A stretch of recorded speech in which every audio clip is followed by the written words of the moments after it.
अस्सलाम वालेकुम, welcome to my channel खौफनाक कहानियाँ विद माजिद। तमाम वीडियो अपडेट के लिए खौफनाक कहानियाँ विद माजिद को सब्सक्राइब करके बेल आइकन को ऑन कर दें। बढ़ते हैं आज की स्टोरी की तरफ। ठीक है, ये मकान 2 साल तक खाली था। मैंने तुमसे कुछ नहीं कहा, मगर अब इस घर के मकीन आ चुके हैं। तुम्हारा यहाँ आना ठीक नहीं है, कहूत ने जमील को देखकर कहा। क्या तुम नहीं जानते मैं यहाँ क्यों आता हूँ? ये जगह हमारा बहुत पुराना मस्कन रहा है। हमने इतने वर्ष यहाँ गुजारे हैं। इंसानों ने इस जगह को भी नहीं छोड़ा। जब से वो यहाँ आकर आबाद हुए हैं, हम पहाड़ों पर जा बसे हैं। मुझे यहाँ आकर अजीब सा सुकून मिलता है। तुम्हें ये बात क्यों समझ नहीं आती है? जमील ने कहा। तुम्हारी बात ठीक है, मगर अब हमारा यहाँ आना मुनासिब नहीं है। तुम्हारे बाबा ने मना किया है। इंसानी आबादी वाले इलाकों में हमारा कोई काम नहीं है। अगर तुमने यहाँ आना नहीं छोड़ा तो मैं तुम्हारी शिकायत कर दूँगा, कहूत ने कहा। क्या तुम मेरी शिकायत करोगे? बाबा को बताओगे? जानते हो ना मैं कौन हूँ? मैं जमील, अपने कबीले के सरदार का बेटा और सबसे ताकतवर जिनज़ादा।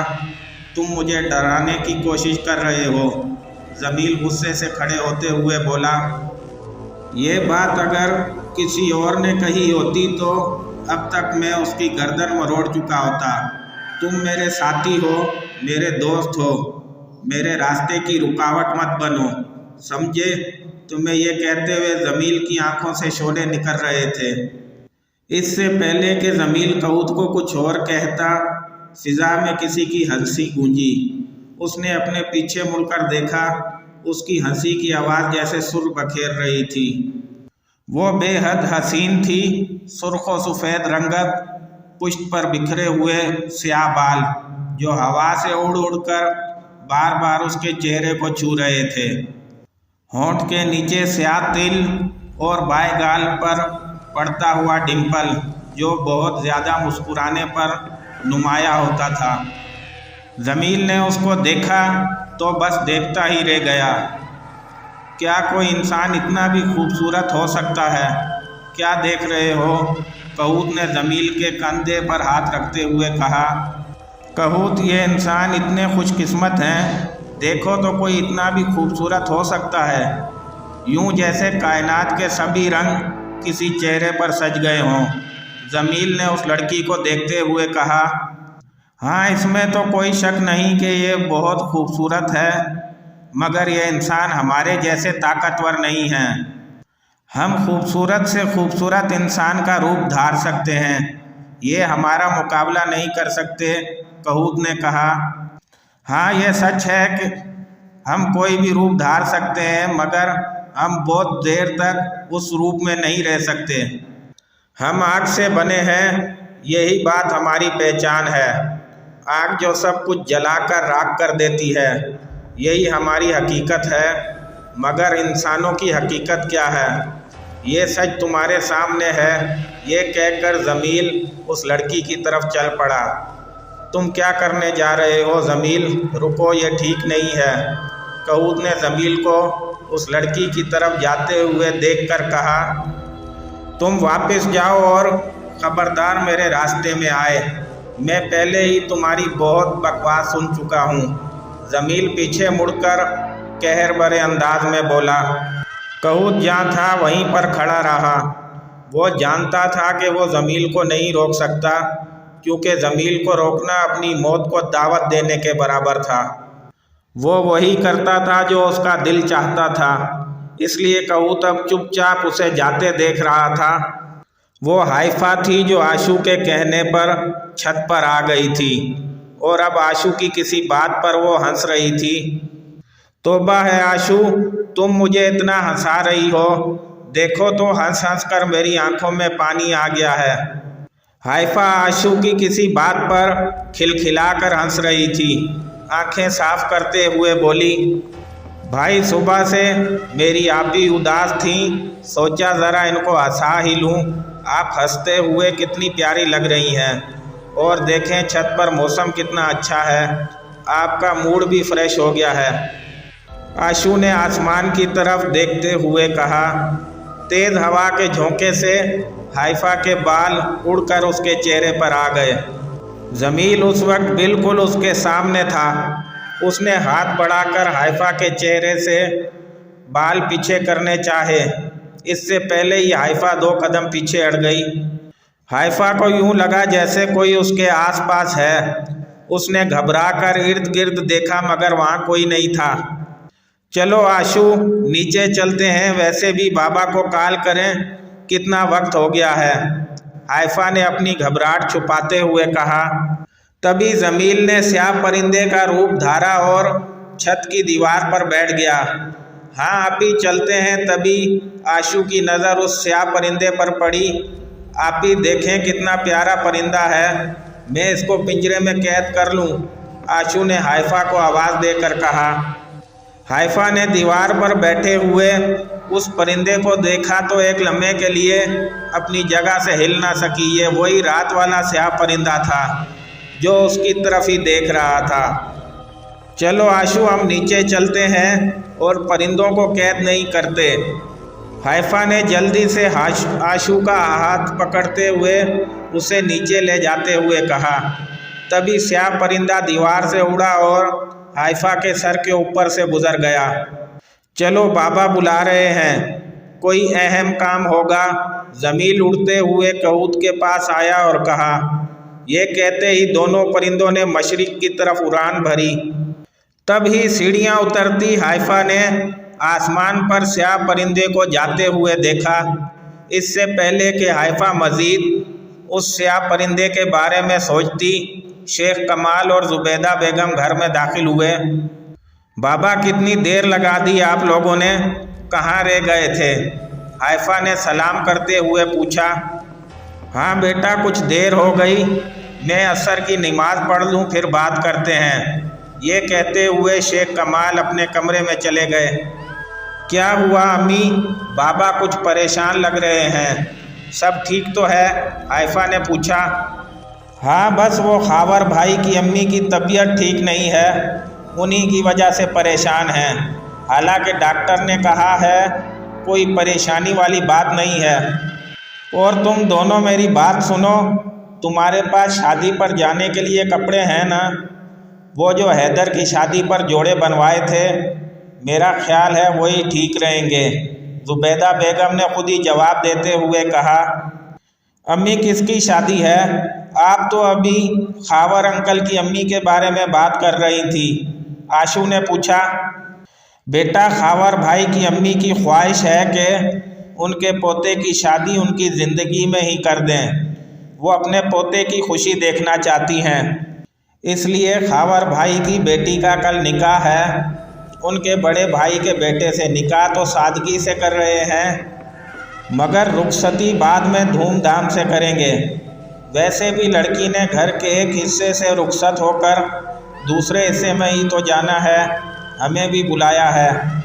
शेख साहब ने तो कहा था कि वो अकेले ही निकाह में शामिल हो जाएंगे, मगर खावर भाई ने कहा कि तुम दोनों को भी ज़रूर लेकर आएँ, इसलिए तुम दोनों से कपड़ों का पूछ रही थी, जुबैदा बेगम ने तफसील बताते हुए कहा। कल हम निकाह पर जाएंगे, कितना मज़ा आएगा, आशू ने खुश होते हुए कहा। जी अम्मी, अभी 2 माह पहले ही तो वो ड्रेस बनवाए हैं, तुम तो कहीं भी जाने के लिए तैयार ही रहती हो, हाइफा ने आशू के कंधे पर मुक्का मारते हुए कहा। हाय अल्लाह, आप भी इतनी ज़ोर से मारा है, मैं नहीं बोलती और मुझे नया ड्रेस लेकर दें। मैंने नहीं पुराना ड्रेस पहनना, आशू मुंह बनाते हुए बोली। कल निकाह है, कोई आला दीन का चिराग है जो रातों रात तुम्हारे लिए नए ड्रेस का इंतज़ाम कर दे। ज़्यादा नखरे ना करो, वही जोड़ा पहनकर चलना है तो चलो, वरना घर में ही रहना। और ये छापरों में फल हैं, इनको समेट लो, जुबैदा बेगम ने आशू को डांटते हुए कहा। मतलब हमारी कोई इज्जत ही नहीं है, नया ड्रेस नहीं लेकर देना तो ना दें, डांटें तो नहीं, आशू छापर उठाते हुए बोली। तो तुमको किसने कहा नए ड्रेस का शोशा छोड़ो, अब आराम है, हाइफा बहन की ऐसी दुर्गत बनते देखकर हंसते हुए बोली, कोई बात नहीं, हंस लें, मैं नहीं बोलती आपसे। कल मुझसे मत कहना आशु मेरे बालों का प्यारा सा हेयर स्टाइल बना दो। आशु बाहर जाते हुए बोली, अच्छा रुको, मैं भी तुम्हारी मदद करती हूँ। बहन को नाराज होकर जाते हुए देखकर हाइफा बोली और आशु के पीछे चली गई। पहाड़ों पर शाम उतर रही थी जब जमील और कऊद अपनी वादी में उतरे। जमील जल्दी से अपने बाबा के पास गया। बाबा खैरियत, आपने हमें बुलाया? वो अपने बाबा के पास आकर बोला जो नदी के किनारे खड़े थे। खैरियत नहीं है जमील, वही हुआ जिसका डर था। उन खबीस शयातीन ने काले पहाड़ों वाले इलाके पर कब्जा कर लिया है। तुम्हें उन शैतानों को अपने अंजाम तक पहुंचाना है, यही बताने के लिए मैंने तुम्हें बुलाया है। उन्होंने जमील की तरफ देखते हुए कहा। उनकी जुर्रत कैसे हुई हमारे उस इलाके पर कब्जा करने की? मैं उनको फना करके रख दूंगा। जमील गुस्से से बोला, बिल्कुल मुझे यकीन है उनका अंजाम बुरा है, वो तादाद में ज़्यादा नहीं हैं।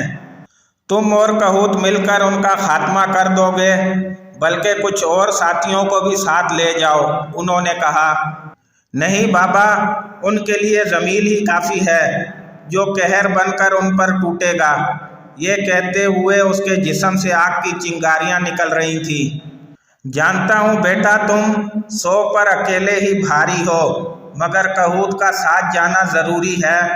उन्होंने समझाते हुए कहा, ठीक है बाबा, जैसा आपका हुक्म। वक्त कम है, इससे पहले वो मज़ीद कोई कार्रवाई करें, हमें उनको जहन्नुम वासिल करना है। चलो कहूत, उन पर कहर बनकर टूटने का वक्त आ गया है। ठीक है, चलें, मैं तैयार हूँ। कहूत, जो खामोशी से उन दोनों की बातें सुन रहा था, बोला, अल्लाह तुम दोनों को तुम्हारे मकसद में कामयाब करे। उन्होंने दुआ देते हुए कहा, जल्द ही हम आपको खुशखबरी सुनाएंगे। ये कहते हुए जमील और कहूत अपने मिशन पर रवाना हो गए। हाइफा कब से अपने बिस्तर पर करवटें बदल रही थी, मगर उसको नींद नहीं आ रही थी। ना जाने कैसी बेचैनी थी जो सुकून नहीं लेने दे रही थी। आखिर तंग आकर वो अपने बेड से नीचे उतरी।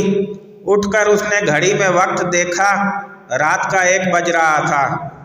जब वो कमरे का दरवाज़ा खोलकर बाहर आई, स्याह रात ने झिलमिलाते हुए सितारों की चादर ओढ़ रखी थी।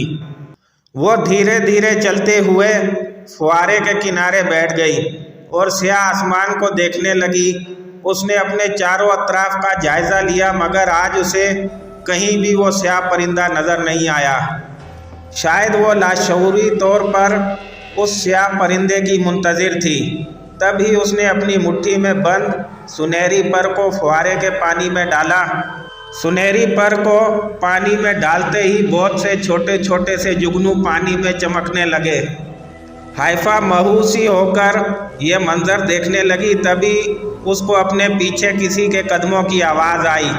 उसने जल्दी से वो पर पानी से निकाल लिया और पीछे मुड़कर देखा। हाइफा बेटा, इतनी रात को यहाँ क्या कर रही हो? शेख कमाल जो पानी पीने उठे थे उसको फुआरे के पास बैठा देखकर बोले, बाबा नींद नहीं आ रही थी इसलिए यहाँ आकर बैठ गई। बेटा जाओ अपने कमरे में, इतनी रात को यूं बाहर नहीं बैठा करते। जी ठीक है, हाइफा अपने कमरे की तरफ जाते हुए बोली और जल्दी से अपने कमरे में आकर बिस्तर पर लेट गई। वो उस मंजर के बारे में सोचने लगी। उन चमकते जुगनुओं के बारे में सोचते हुए ना जाने कब उसे नींद आ गई। नीम तारीख कमरे के एक कोने में आग जलाए स्याह लिबास पहने सुर्ख आँखों वाला आदमी अपनी आंखें बंद किए कुछ पढ़ने में मशगूल था। तभी एकदम से कमरे में धुआं सा भरने लगा। वो धुआं सिर्फ चंद लम्हे ही रहा, क्योंकि वो धुआं अब एक स्याह साए की शक्ल इख्तियार कर चुका था। सुर्ख आँखों वाले आदमी ने अपनी आंखें खोली। तुमसे एक छोटा सा काम नहीं हो सका, क्या तुम्हारी इतनी सी ताकत है? तुम उस एक अकेले का मुकाबला नहीं कर सके, मेरी सारी मेहनत ज़ाया कर दी। वो गुस्से से सामने खड़े हुए साय को देखकर बोला,